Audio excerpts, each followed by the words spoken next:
Apa boleh sholat di rakaat ketiga dan keempat setelah Al-Fatihah? Boleh membaca surah lain? Setahu saya tidak ada lagi anjuran.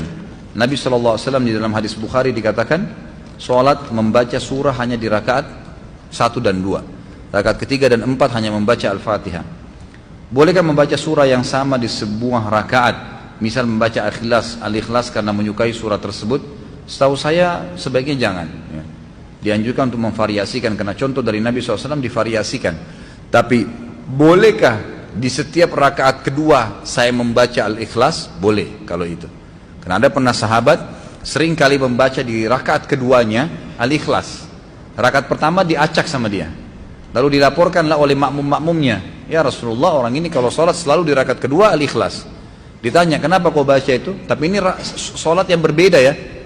Jadi sholat subuh misalnya di rakaat kedua Al-Ikhlas, nanti sholat maghrib juga yang suara Al-Ikhlas, rakaat kedua Isya Al-Ikhlas, tapi rakaat pertama diacak sama dia.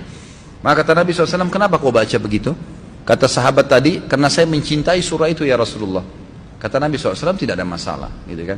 Jadi tidak ada masalah, karena dia suka membaca surah itu. Tapi nggak boleh dalam satu sholat semuanya sama, rakaat pertama Al-Ikhlas, rakaat kedua Al-Ikhlas. Ini masih banyak surah lain, kenapa malas baca? Gitu.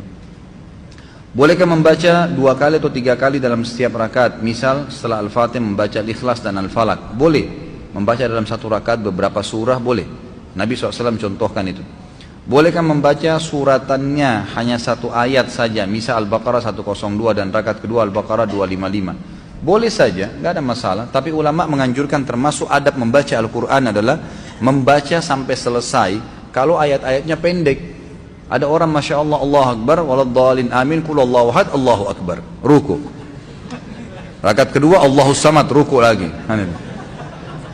Nah ini tidak masuk dalam adab Al-Quran, mestinya diselesaikan kalau surah-surah pendek. Maaf Ustaz, saya orang awam dan mau bertanya. Saya pernah melihat lukisan atau gambar orang dipajang, di bawahnya saya baca Syekh Abdul Qadir Jailani. Siapakah beliau itu? Kadang sering juga disebut nama dia di doa-doa zikir dengan awalan khususan Syekh Abdul Qadir Jailani. Abdul Qadir Jailani rahimahullah adalah seorang ulama bermadzhab Hanafiyah. Jadi termasuk ulama besar sebenarnya. Syekh Abdul Qadir Jailani itu adalah ulama besar dari madzhab Hanafiyah ya, di Irak, di Kufah. Beliau termasuk ulama besar, tapi beliau tidak pernah seperti apa yang orang nisbatkan sekarang. Dianggap dia beginilah, dianggap dia begitulah, rohnya bisa datanglah, beragam macam khurafat. Itu nggak benar semuanya, nggak benar. Apalagi dilukis-lukis. Dalam Islam tidak ada lukisan, tidak boleh dilukiskan gitu. Ini juga termasuk pelanggaran.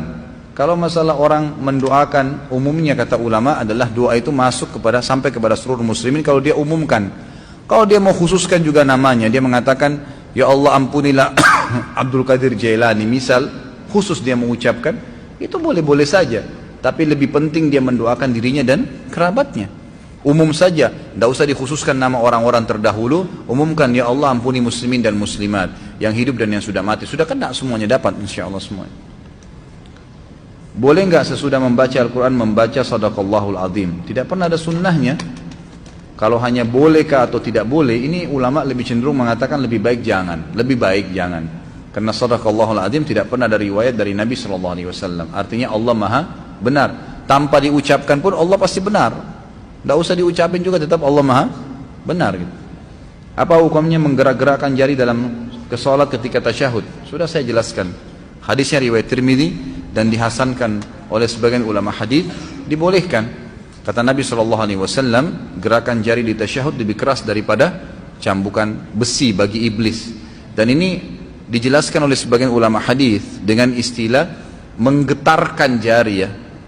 Jadi mempertemukan antara ibu jari sama jari tengah seperti ini, kemudian ini digetarkan. Ini bukan disentakkan, tetapi digetarkan. Dan ini pernah dijelaskan oleh banyak ulama-ulama hadis.